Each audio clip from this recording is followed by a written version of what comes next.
সে জানত না তার প্রতিদিনের একটা অভ্যাস তাকে নিয়ে যাবে ভয়ঙ্কর শাস্তির দিকে। এইটা তো শুধু গল্প করছি, একটু গীবত করলে কি বা হবে? তুই জানিস ও মেয়েটা আসলে খুব খারাপ, বাইরে ভালো সাজে।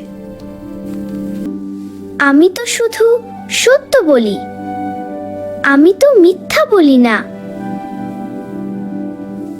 ওর কথা বললে মজা লাগে, সবাই শুনে হাসে।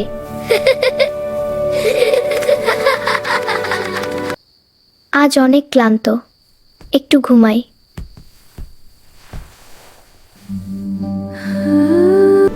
আমি কোথায় এলাম? এত অন্ধকার কেন?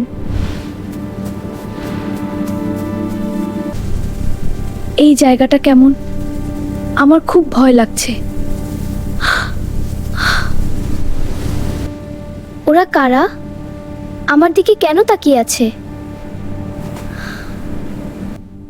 তুমি কি জানো তুমি প্রতিদিন কি করেছো? আমি কিছু করিনি, আমি তো শুধু কথা বলেছি। দেখ, এটাই গীবতের শাস্তি। না, আমি জানতাম না আমি এত বড় পাপ করেছি। আমাকে ছাড়ো, আমি এটা করতে পারবো না।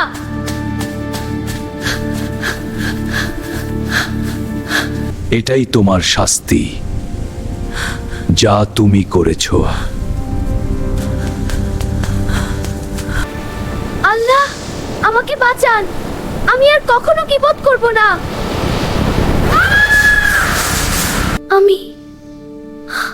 আমি বেঁচে আছি। এটা কি স্বপ্ন ছিল? এই স্বপ্নটা আল্লাহর সতর্ক বার্তা পায়। হে আল্লাহ, আমাকে মাফ করে দিন, আমি আর কখনো গীবত করব না। আজ থেকে আমি কারো নামে খারাপ কথা বলবো না।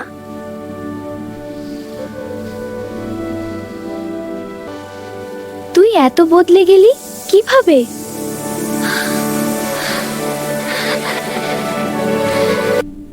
আমি এমন কিছু দেখেছি যা তোমরা কল্পনাও করতে পারবে না। গীবত করা মানে নিজের ভাইয়ের মাংস খাওয়ার মতো।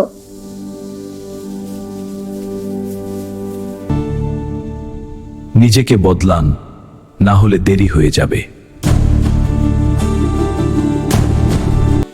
আল্লাহের ভয় রাখুন, গীবত থেকে বাঁচুন, কারণ শাস্তি ভয়ঙ্কর। এই গল্পটি আমাদের কাছে পাঠিয়েছেন একজন বোন। আপনি চাইলে আপনার গল্প শেয়ার করতে পারেন। আপনার গল্প হতে পারে পরবর্তী ভিডিও।